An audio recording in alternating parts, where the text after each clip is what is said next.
2020 का fourth semester यानी कि फाइनल एग्ज़ाम आपके 2 साल की कड़ी मेहनत के बाद फोर्थ सेमेस्टर का एग्ज़ाम यानी कि फाइनल एग्ज़ाम होगा। और इसके लिए एक स्पेशल सीरीज मेरे चैनल के द्वारा चलाई जाएगी। Very short answer type question चलाए जाएंगे, जिसमें जो आपके विषय हैं, जो इस वीडियो का जो विषय है वो है शांति, शिक्षा एवं सतत विकास। उसके बाद जो इस स्पेशल सीरीज में आएगी वीडियो शैक्षिक प्रबंधन एवं प्रशासन। उसके बाद आरंभिक स्तर पर भाषा एवं गणित के पाठन, लेखन क्षमता का विकास, फिर अंग्रेजी के, फिर हिंदी, फिर सामाजिक अध्ययन, उसके बाद विज्ञान, फिर गणित।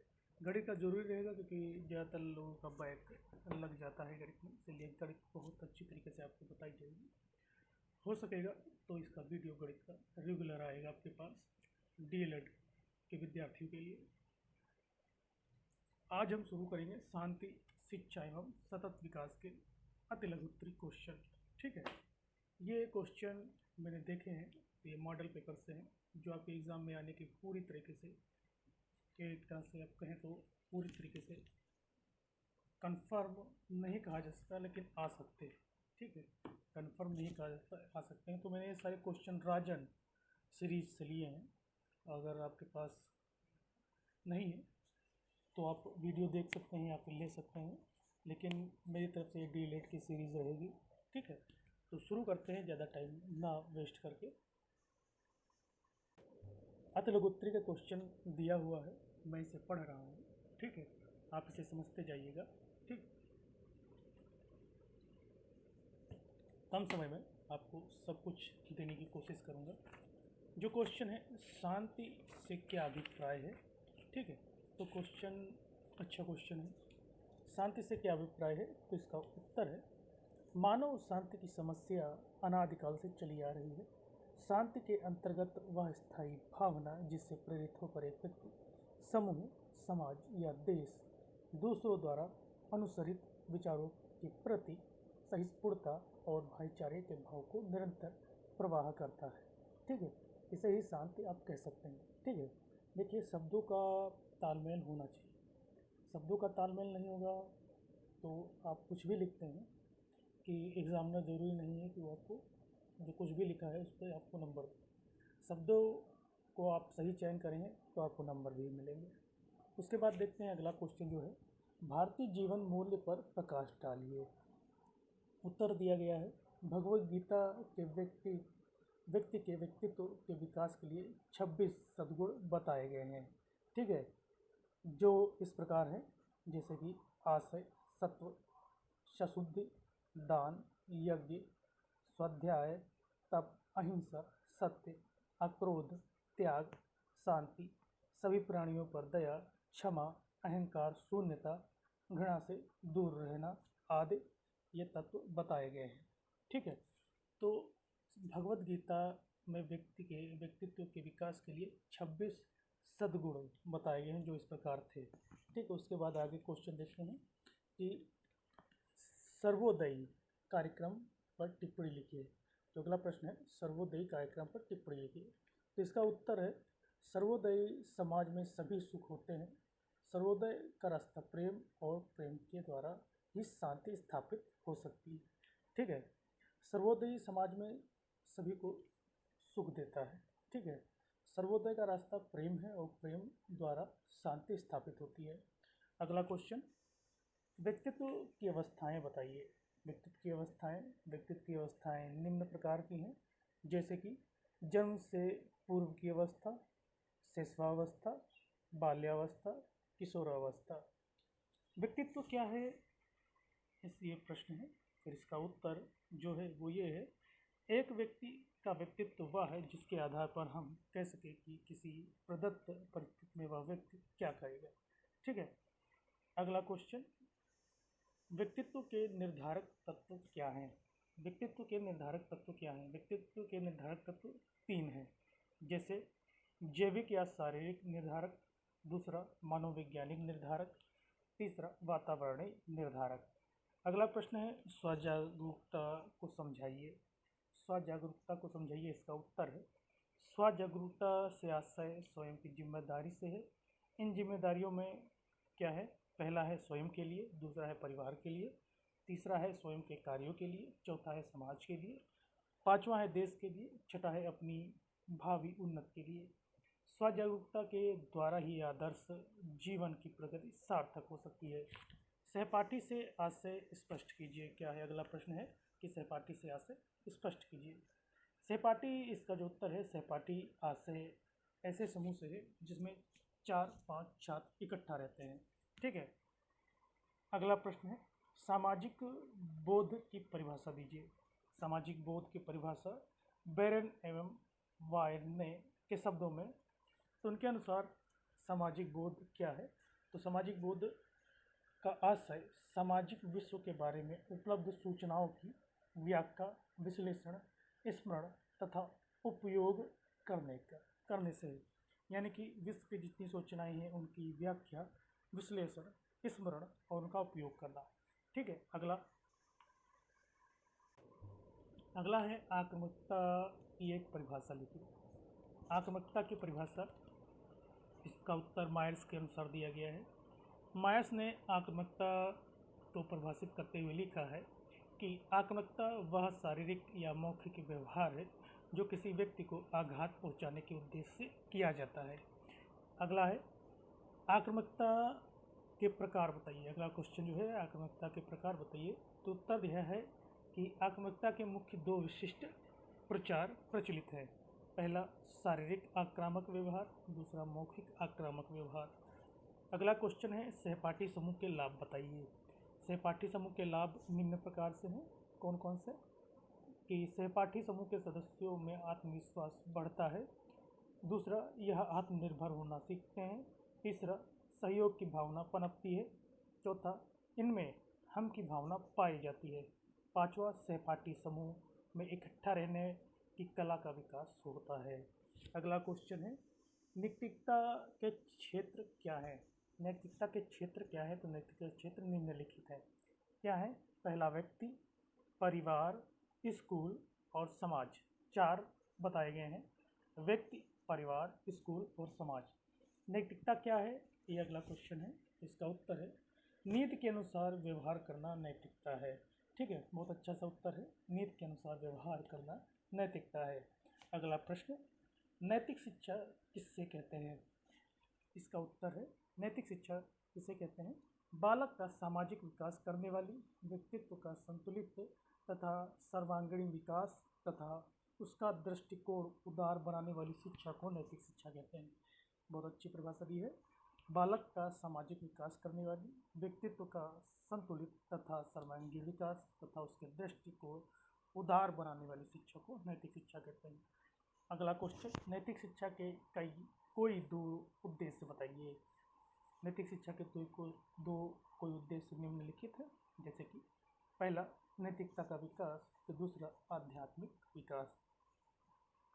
अगला क्वेश्चन है समाज अनुकूल विकास क्या है? समाज अनुकूल विकास क्या है? तो इसका उत्तर है समाज अनुकूल विकास का सीधा अर्थ है समाज के अनुरूप व्यक्ति के विकास से है। ठीक है, इस प्रक्रिया को सामाजिकरण कहा जाता है, यानी कि समाज के अनुसार व्यक्ति कितना विकास कर रहा है, कितना उसके अनुसार बदल रहा है, इसे ही समाज का अनुकूल कह सकते हैं। ठीक है, अगला क्वेश्चन है उद्दीपन एवं अनुक्रिया सिद्धांत किसने दिया? बहुत इंपॉर्टेंट क्वेश्चन है। उद्दीपन एवं अनुक्रिया सिद्धांत प्रसिद्ध वैज्ञानिक वाटसन ने दिया। अगला क्वेश्चन है हिंसा से अभिप्राय स्पष्ट कीजिए। हिंसा को आमतौर पर, उत्तर जो है हिंसा से अभिप्राय स्पष्ट कीजिए। हिंसा को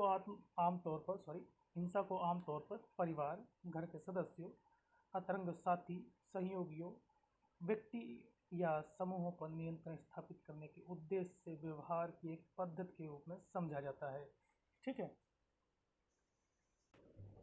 अगला क्वेश्चन है हिंसा के कुल कितने रूप देखने को मिलते हैं? तो इसका उत्तर है हिंसा के कुल 9 भागों में बांटा गया, यानी कि 9 रूप होते हैं। ठीक, अगला क्वेश्चन है अनुचित दबाव के अंतर्गत मनोवैज्ञानिक हिंसा के क्या क्या रूप हो सकते हैं, स्पष्ट कीजिए। तो इसका जो उत्तर है मनोवैज्ञानिक रूप से स्पष्ट कीजिए। पहला है कानून का पालन ना करना, दूसरा है कानूनी सलाह या सहायता नहीं ले सकते हैं ये जो, और उसके बाद तीसरा है घर से बाहर नहीं जा सकते हैं, चौथा स्वास्थ्य लाभ के लिए डॉक्टर नहीं बदल सकते हैं।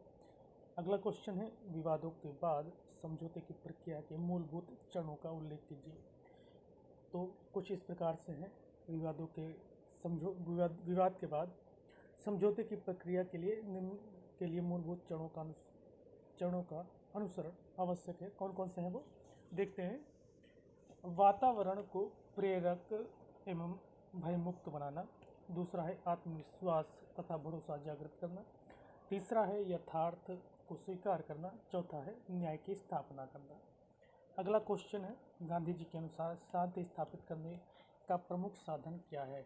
गांधी जी ने शांति की स्थापना करने हेतु शिक्षा को प्रमुख आधार बताया है, यानी कि गांधी जी के अनुसार शांति शिक्षा स्थापित करनी है तो इसके लिए शिक्षा बहुत ज़रूरी है। अगला क्वेश्चन है गांधी जी के अनुसार वे कौन से तत्व हैं जो शांति की स्थापना है तो महत्वपूर्ण है। तो कौन कौन से तत्व बताए हैं उन्होंने गांधी जी के अनुसार जो शांति स्थापना के तत्व हैं वो निम्नलिखित हैं, किस प्रकार हैं देखते हैं। पहला सत्य, दूसरा अहिंसा, तीसरा संयम आचरण, चौथा क्षमाशीलता, पांचवा प्रेम, छठा संतोष, सातवां सत्याग्रह। इसके बाद अगला क्वेश्चन आंतरिक शांति क्या है। आंतरिक शांति क्या है इसका उत्तर देखते हैं। आंतरिक शांति व्यक्ति के मन की वह अवस्था है जिसमें व्यक्ति का आत्म विकास होता है। आंतरिक शांति की स्थिति में व्यक्ति आदर्शवादी बनता है। इसके बाद अगला क्वेश्चन ध्यान किसे कहते हैं तो उत्तर है इसका चेतना का केंद्रीकरण ही ध्यान कहलाता है। ध्यान एवं रुचि एक ही सिक्के के दो पहलू है, अच्छा उत्तर है। उसके बाद अगला प्रश्न देखते हैं अष्टांग के प्रथम दो चरण यम तथा नियम किस अभ्यास से संबंधित है। तो इसका उत्तर है यम, पहले दो चरण यम और नियम आचार संबंधी अभ्यास से संबंधित है। ठीक है, ये बहुत इंपॉर्टेंट क्वेश्चन है। अगला क्वेश्चन अष्टांग के दो चरण आसन प्राणायाम किस अभ्यास से संबंधित है। इसका उत्तर है भौतिक रूप से योगाभ्यास। ठीक है। अगला क्वेश्चन अष्टांग योग का कौन सा चरण इंद्रिय निग्रह का उपाय बताता है। तो इसका उत्तर है प्रत्याहार। ठीक है, अष्टांग योग का कौन सा चरण इंद्रिय निग्रह का उपाय बताता है तो प्रत्याहार, याद रखना। ठीक है। उसके बाद क्वेश्चन है आसन किसे कहते हैं। तो आसन की परिभाषा पतंजलि के अनुसार दी गई है स्थिर सुलभ आसन अर्थात जिस मुद्रा में शरीर सुखपूर्वक स्थिर रह सके वही आसन कहलाता है। ठीक है, बहुत अच्छी परिभाषा है। उसके बाद अगला क्वेश्चन है आसन कितने प्रकार का होता है। तो इसका उत्तर है आसन 3 प्रकार का होता है। कौन कौन से ध्यानात्मक आसन, विश्रांतिकार आसन, तीसरा संवृंदनात्मक आसन। ठीक है। अगला क्वेश्चन धारणा किसे कहते हैं। धारणा किसे कहते हैं तो इसका उत्तर है चित्त को एक विषय वस्तु पर स्थित करने की प्रक्रिया को धारणा कहते हैं। अगला क्वेश्चन योग दर्शन के जनक कौन है। योग दर्शन के जनक पतंजलि महर्षि हैं। ठीक है। अगला क्वेश्चन योग क्या है। योग क्या है इसका उत्तर है योग वह प्रक्रिया है जिसमें व्यक्ति को शारीरिक तथा मानसिक शांति की प्राप्ति होती है। चित्त को एकाग्र करने का योग सबसे महत्वपूर्ण साधन है। अगला क्वेश्चन अष्टांग योग का संबंध किस विज्ञान और किस महर्षि है। तो अष्टांग योग का संबंध महर्षि पतंजलि से है। ठीक है। अगला क्वेश्चन शांति मूल्य किसे कहते हैं। शांति मूल्य किसे कहते हैं इसका उत्तर है शांति मूल्य के अंतर्गत विश्व बंधुत्व एवं मानव हित सर्वोपरि होता है। मानवीय कल्याण ही शांति मूल्यों का सर्वोच्च उद्देश्य है, यानी मानवीय कल्याण ही शांति का सर्वोच्च उद्देश्य है। ठीक है। लोकतंत्र क्या है। लोकतंत्र अब्राहम लिंकन के अनुसार लोकतंत्र शासन वह रूप है जिसमें जनता के द्वारा और जनता के लिए शासन हो। ठीक है, यानी जनता ही अपने जनता में से शासन के लिए व्यक्ति चुनती है। ठीक है। इसके बाद अगला क्वेश्चन है सतत विकास क्या है। सतत विकास क्या है? तो उत्तर है सतत विकास को पोषणीय विकास भी कहा जाता है। मानव का संतुलित एवं स्थिर विकास जिसका संबंध प्राकृतिक संसाधन के प्रत्येक पद से है, सतत विकास कहलाता है। सतत विकास की आवश्यकताएं बताइए। क्वेश्चन है सतत विकास की आवश्यकता बताइए। तो सतत विकास की आवश्यकताएं निम्नलिखित हैं। पहला जो है वो है पर्यावरणीय संसाधनों का सर्वोत्तम उपयोग। फिर उसके बाद संतुलित विकास, मानवीय मूल्यों का विकास, पर्यावरणीय मूल्यों का विकास, वैश्विक पर्यावरणीय नीति का विकास। अगला क्वेश्चन है प्राणायाम किसे कहते हैं, या फिर प्राणायाम से क्या अभिप्राय है, लिखिए। क्वेश्चन है डीएलएड 2019 में पूछा गया है। इसका उत्तर है प्राणायाम दो शब्दों से मिलकर बना है, प्राण प्लस आयाम। ठीक है, यहाँ पर क्या है, प्राण का अर्थ है श्वास, यानी कि श्वासोच्छ्वास वायु है। ठीक है, आयाम का अर्थ है लंबाई यानी कि विस्तार। इस प्रकार प्राणायाम का अर्थ हो गया कि सांसों का विस्तार एवं नियंत्रण। ठीक है, उपनिषदों में प्राणायाम को नाड़ी शुद्धि के उपाय के रूप में स्वीकार किया गया है। ठीक है, अगला क्वेश्चन है प्रत्याहार किसे कहते हैं। इसका उत्तर है प्रत्याहार पतंजलि के अष्टांग योग में अंतरंग तथा बाहिरंग अवस्थाओं में सेतु निभाती है। अगला क्वेश्चन जो कि पूछे गए हैं डीएलएड में, शांति शिक्षा के मूल्यों का तात्पर्य है, क्या है। ठीक है, शांति शिक्षा के मूल्यों का तात्पर्य क्या है। इसका उत्तर है मूल्यों का तात्पर्य उन लक्ष्यों, विश्वासों, विचारों एवं सूक्ष्म तत्वों से है जो जीवन को सार्थक बनाने में सहयोग देते हैं। शांति शिक्षा में मूल्यों का विशेष महत्व होता है। अगला क्वेश्चन, योग सूत्र के 8 अंग कौन कौन से हैं। योग सूत्र के 8 योग जिसे अष्टांग कहते हैं, तो कौन कौन से हैं। तो योग सूत्र के 8 योग इस प्रकार हैं, 8 अंग इस प्रकार हैं, यम, नियम, आसन, प्राणायाम, प्रत्याहार, धारणा, ज्ञान और समाधि। ठीक है, अगला क्वेश्चन, भारत में राष्ट्रीय मानवाधिकार आयोग का गठन कब और किस उद्देश्य से हुआ था। तो बहुत अच्छा क्वेश्चन है। तो भारत सरकार में राष्ट्रीय मानवाधिकार आयोग का गठन 12 अक्टूबर 1993 को किया गया था। इसका उद्देश्य भारतीय नागरिकों को न्याय, स्वतंत्रता, समानता, बंधुत्व, राष्ट्रीय एकता तथा अखंडता आदि मानव अधिकारों पर बल देना था। अगला क्वेश्चन देखते हैं, मीडिया के अंतर्गत कौन कौन से संचार माध्यम को सम्मिलित किया जाता है। इसका उत्तर है मीडिया से आशय संचार के ऐसे माध्यम से है जिसके द्वारा संचार, मनोरंजन, शिक्षा, विभिन्न आंकड़ों तथा विज्ञापनों का प्रसारण किया जाता है। इसके अंतर्गत समाचार पत्र, पत्रिकाएं, टेलीविज़न, रेडियो, टेलीफोन, फैक्स एवं इंटरनेट आदि संचार माध्यमों को मुख्यतः सम्मिलित किया जाता है। ठीक है, अगला क्वेश्चन देखते हैं, विद्यालयी पाठ्यक्रम में शांति शिक्षा क्यों आवश्यक है। पाठ्यक्रम में इसका उत्तर जो है, पाठ्यक्रम में शांति शिक्षा की आवश्यकता का कारण बालक में शांति से संबंधित अंतर्निहित गुणों एवं शांतियों को उसके कार्य व्यवहार तथा आचरण में लाना, जिससे वह दूसरों के साथ शांतिपूर्ण ढंग से रहने और शांति मूल्यों का पोषण करने में समर्थ होगा। आपके मतानुसार जो अगला क्वेश्चन है, आपके मतानुसार शांति के प्रमुख घटक कौन कौन से हैं। 2016 में पूछा गया बीटीसी का प्रश्न था। तो इसका उत्तर है शांति के प्रमुख घटक कौन कौन से हैं। तो अहिंसा, सत्याचरण, समानता, सहनशीलता, अनुकंपा, दयालुता, मित्रता, उदारता, खुलापन, आपसी समझ एवं बातचीत, सभी से प्रेम एवं प्रेम पूर्वक व्यवहार, पूर्वग्रहों से स्वतंत्रता, वैश्विक भाईचारे का दृष्टिकोण आदि शांति के प्रमुख घटक हैं।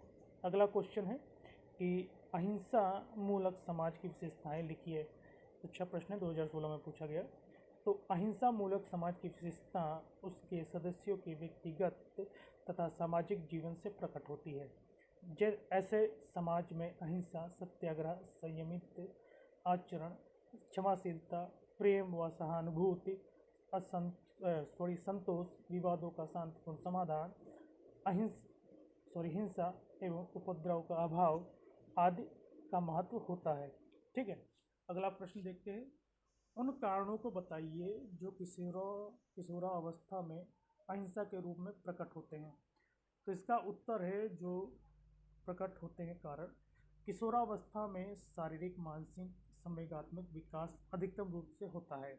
इसके फलस्वरूप किशोर में प्रतिष्ठा, स्वतंत्रता, काम संबंधी, जीवन दर्शन आदि की आवश्यकताएं प्रबल हो जाती हैं। असंतोषजनक पारिवारिक संबंध, विद्यालयी कार्यों में पिछड़ापन, साथी संबंधों का अनुचित होना, संचार माध्यमों का अनुचित प्रभाव आदि किशोरों को आवश्यकताओं को पूर्ण करने में बाधक होते हैं। इससे किशोरों में हिंसात्मक व्यवहार दिखाई देता है। अगला क्वेश्चन बहुत अच्छा क्वेश्चन ये पूछा भी गया है। साइबर बुलिंग का क्या अर्थ है, ये 2016 में पूछा गया था। फिर साइबर बुलिंग से आप क्या समझते हैं, 2019 में पूछा गया, यानी एक तरह से महत्वपूर्ण प्रश्न है। ठीक है, तो इसको देखते हैं। साइबर बुलिंग का अर्थ है किसी बच्चे अथवा वयस्क को किसी अन्य बच्चे या वयस्क द्वारा इंटरनेट या मोबाइल का प्रयोग कर प्रताड़ित या मानसिक रूप से परेशान किया जाए। इसका बाल मस्तिष्क पर गहरा प्रभाव पड़ता है तथा यह उन्हें नकारात्मक बना देता है। तो यही साइबर बुलिंग होता है। अगला प्रश्न है अष्टांग योग किसे कहते हैं। बहुत अच्छा प्रश्न 2016-18 में पूछा भी गया है। अगला क्वेश्चन है अष्टांग योग, योग सूत्र में बताए गए योग के 8 अंग हैं। तो कौन कौन से हैं? यम, नियम, आसन, प्राणायाम, प्रत्याहार, धारणा, ध्यान, समाधि। इनमें से प्रथम 5 नियम जो हैं, जैसे कि यम, नियम, आसन, प्राणायाम, प्रत्याहार, ये योग के बहिरंग हैं, यानी बाहरी साधन है। और अंतिम 3 धारणा, ध्यान, समाधि योग के अतरंग हैं, यानी कि आंतरिक साधन माने गए हैं। तो 5 प्रथम नियम हैं जो बहिरंग यानी बाहरी साधन माने गए हैं, और 3 जो है वो आंतरिक साधन माने गए हैं। ठीक है, इसके बाद जो क्वेश्चन हम देखते हैं, अवांछित व्यवहार में सुधार हेतु तो शिक्षक द्वारा अपनाई जाने वाली सकारात्मक रणनीतियाँ कौन कौन सी हैं। तो इसका उत्तर है जो रणनीतियाँ हैं वो इस प्रकार हैं। पहली जो है, कक्षा में छात्र का ध्यानपूर्वक निरीक्षण करें, उसके व्यवहार को देखें, उनका विश्लेषण करें और कारणों का पता लगाने की चेष्टा करें। और दूसरा है, छात्रों को समझाएं कि वे कक्षा एवं विद्यालय के लिए महत्वपूर्ण है और उनमें वह क्षमता है कि वे सफल हो सकेंगे। अगला तीसरा दिया है, कक्षा में बातचीत करने पर छात्रों को अलग अलग बैठाएं, फिर उन पर ध्यान दें। चौथा है, कक्षा में अवांछित व्यवहार को हतोत्साहित करें, छात्रों को यह भी बताएं कि आपकी उनसे क्या अपेक्षा है। कक्षा में उचित व्यवहार का पालन करने के लिए विचार विमर्श करें, इसके लिए आप उन्हें समय दें। इसके बाद अगला क्वेश्चन है, राष्ट्रीय एकता के मार्ग में आने वाली प्रमुख बाधाएं कौन कौन सी हैं। ये 2018 के बीटीसी में क्वेश्चन पूछा गया था। तो इसका उत्तर है, जो राष्ट्रीय एकता के मार्ग में आने वाली प्रमुख बाधाएं इस प्रकार हैं, जैसे कि जातिवाद, प्रांतीयता, सांप्रदायिकता, भाषावाद, राजनीतिक दल, भारतीय नागरिकों में विधिक धर्मों में विश्वास की कमी, अनुपयुक्त शिक्षा की समस्या, अच्छे नेतृत्व की समस्या, आर्थिक असमानता की समस्या, निरक्षरता का निम्न स्तर। अगला क्वेश्चन देखते हैं, वर्तमान समय में शांति शिक्षा की आवश्यकताएं क्यों हैं। इसका उत्तर है निम्न कारणों से हैं। उत्तर जो है, पहला जो है कि सामाजिक गुणों का विकास करने के लिए, नैतिक गुणों का विकास करने के लिए, आदर्शवादी मूल्यों के विकास के लिए, प्रकृति से प्रेम हेतु। ठीक, अगला प्रश्न है, शांति शिक्षा के लिए शिक्षा की प्रमुख बाधाएं क्या है। तो इसका उत्तर है, शांति के लिए शिक्षा की प्रमुख बाधाएं पहली जो है आतंकवाद, फिर जातिवाद, फिर भाषावाद या धार्मिक संकीर्णता। इसके बाद अगला क्वेश्चन है, व्यक्तित्व यानी पर्सनालिटी किसे कहते हैं। बहुत अच्छा प्रश्न 2018 में आया हुआ है। इसका उत्तर है, व्यक्तित्व किसी भी व्यक्ति के बाह्य तथा आंतरिक गुणों की व्याख्या करता है। व्यक्तित्व किसी व्यक्ति के बाह्य आंतरिक गुणों की व्याख्या करता है। तो 2 वैज्ञानिक की भाषाएं दी गई है। रेक्स के अनुसार बताया गया है कि व्यक्ति समाज द्वारा मान्य एवं अमान्य गुणों का संगठन है। ठीक है, व्यक्तित्व समाज द्वारा मान्य एवं अमान्य गुणों का संगठन है। उसके बाद वुडवर्थ के अनुसार व्यक्तित्व के व्यवहार का समूचा सार ही उसका व्यक्तित्व होता है। अगला क्वेश्चन है कि व्यक्तित्व के 5 प्रमुख गुण कौन कौन से हैं। 5 प्रमुख गुण कौन कौन से हैं जो कि निम्नलिखित हैं, देखते हैं।